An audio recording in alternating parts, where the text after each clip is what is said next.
Ndị be anyị daalụkwanụ. Afa m bụ Jenny Uzoma. Abụ m onye na-eme ihe ejije na Nollywood. Ụdịrị ọrụ nche dabanyere m na ejije ọbụla bụ ọrụ niile a na-ajụ ajụ. Ọkwa mana ọrụ anụ na-arụ ọ bụrụ ihe mpụta ofu ụbọchị si na ihe a ka m ga-arụzi ngwa nyewezienụ m script. Mba, ebido m from waka pass wee mụwe ya wee ruo ebe anụnwa nọ kịta. So onwe dị ihe ọbụla ị ga-asị m mgbe m ga-asị gị na mama emenwu.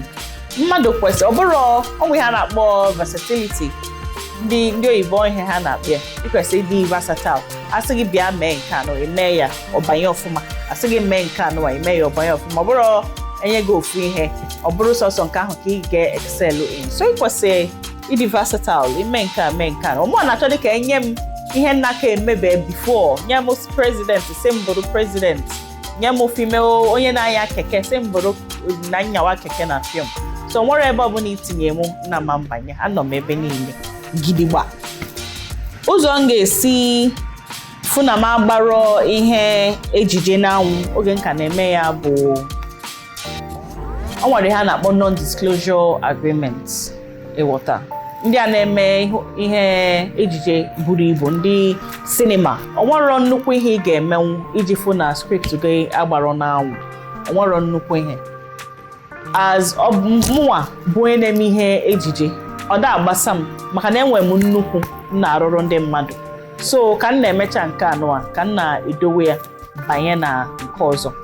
Ọ bụrụkwanụ as a producer mbụkwa o nwere ike nyụọ ndị na-arụrụ m ọrụ, ndị cast and crew m si ha biko unu agwakwana nnukwu mmadụ, unu agwakwana mmadụ ihe ede na script anọ, maka na mmadụ nwere ike fụ ọrụ gị before ị mara ihe a na-eme ojigojeje mee ya n'ihe ejije nke nyenwa. O nwere dike nke buru nke gị ụzọ pụta ịfụzie ya esi hei Chineke mee kezi otu mụ na onye a si wee nwezie ofu akụkọ. So mme nkwuru ndị mụ na ha na-arụ mana mụ na-ekwuru onwe m. Ọ bụrụ nke ahụ abụọ dị ihe na-akpa m ịghọta. Ada m enye ya anya inye m script nje gwawa mmadụ. Mba, ada m eme ụdịrị ha. Ekwenyere m na ọ na-adị mma ka mmadụ gaa ọzụzụ ihe ejije. Ekwenyekwara m na ọ na-adị mma iji ọnatarachi. Ịghọta ọ nwere ihe a na-akpọ raw talent. Inwegodi nke ahụ o nwezikwa ike gazie ụlọ akwụkwọ jeje mụọ ya ọfụma. Just negodo anya ọ bụrụ na ị nwere raw talent ahụ ị ga-abịa nwee nke a mụrụ amụ n'ụlọ akwụkwọ kezi otu ị ga-adị. Mana ọ bụrụkwa na onye niile na-aga azụ onwe ya. Ịghọta onwe ndị na-ebido ha da-amachadị ihe ha na-eme, ha just na-eme ya na-aga before mara ihe na-eme ha kwụrụ gidigba. Ịghọta so ekwenye m n'ọzụzụ. Ọ bụ na ị nwere ego ị ga-eji wee gaa ụlọ akwụkwọ, mana ọ bụkwanụ sọsọ ụlọ akwụkwọ. Ya nwere social media kịta anụwa, onye ọbụla gaa na social media jeje chọọ ihe gbasara, jeje soro pages ndị na-epostukarị ihe gbasara ihe ejije. Then ihe ọbụla efu na-amụ ya na-ama biko o nwere ike mara nke a ga-asị gị mechi, o nwere kasị gị ma onye na-ere orange, o nwere kasị gị ma onye na-ere ụkwa, ma onye na-eme nka, ma onye na-eme nka. Just na-ene ndị mmadụ anya ka ị na-amụrụ na-etinye n'isi. Mana ị nwekwa ohere ịga ụlọ akwụkwọ jeje mụọ ya, excellent. Ekwenye m na ha ịbụ ụdị onyinye amara dị iche iche mma na m nwere. Ana m ege ntị. Ịghọta maka na a na-eme ihe ejije, director ga-asị gị mee ya ụta, emeni ụta. Ọ bụ na ị gere ntị asị onye nke a na-ege ntị akwadogodi gị gawagodi one side. So ana m ege ntị ọfụma. Abụkwana m ihe a na-akpọ team player. Ịghọta mụ na ha na-eme ihe ejije, mụ na ha na-emekọ ọfụma. M na-eme ka ọ dị mkpa na mụ na ha mekọrọ ọfụma ka anyị mee ya. Aka niile kwesịrị ịdị on deck, onye niile tinye aka ka eme ihe ejije ahụ ka ọ pụta ọfụma. Ịghọta ịmakwa na m arụgono m na corporate organization as a call center agent.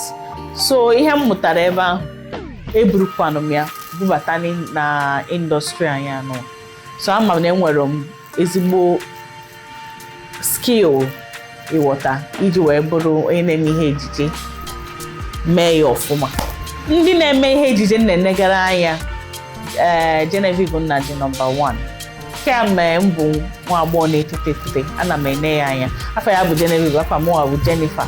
Mama m bịa ọ na-amasị mama m nnukwu, na-amasịkwa ndị mmadụ nnukwu oge ahụ, so ana m enere ya anya. Onye na-afụ bụ legend, bụ icon, Aunty Joke Silva kwa alakikwa m otu o si asụ sipere n'oyibo ịghọta. So ana m eneghere ya anya ọfụma. Ọkwa one woman a na-akpọ Taiwo Ajayi license, ọ na-amasịkwa m ịghọta. So ndị nke ahụ bụ ndị na-elebara anya.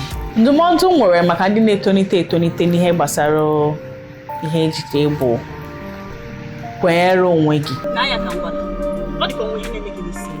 Anwụkwana nwa mbosi ọzọ wee were ebe mbijeje nye mmadụ. Ọkwa ị na-anụ ya? Onye na-anụ ihe na-agwa gị? Ndị ọzọ amekwenye na gị, so ị ga-ekwete na m ga-eme ihe a, m ga-emenwu ya. Then again, ị ga-amakwa ihe iji abata ebe a, maka ndị mmadụ nwere reasons dị iche ha ga-esi ha na-asị ka ha ji wee bata n'indọstrị.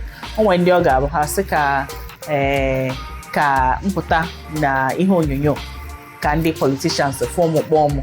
O nwere ndị ga-abụ maka na ha fụ anyị na red carpet anyị amacha mma, ha sị nọ sọ mma nọ ego ka anyị na-eri ebe a, ka ha bịa soro anyị rie ego. Nwee ndị ọ ga-abụ na ọ ihe na-amasị ha ịghọta. Mana ihe nwere ikwu bụ na ebe a abụrụkwanụ all peaches and roses, a na-atakwa afụfụ. Onye ha na-akpọ thorns and roses ịghọta.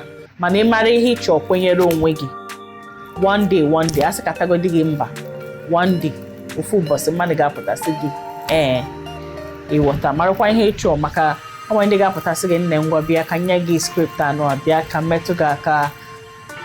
So ị ga-ayọ Chineke nye gị amamuche ịghọta.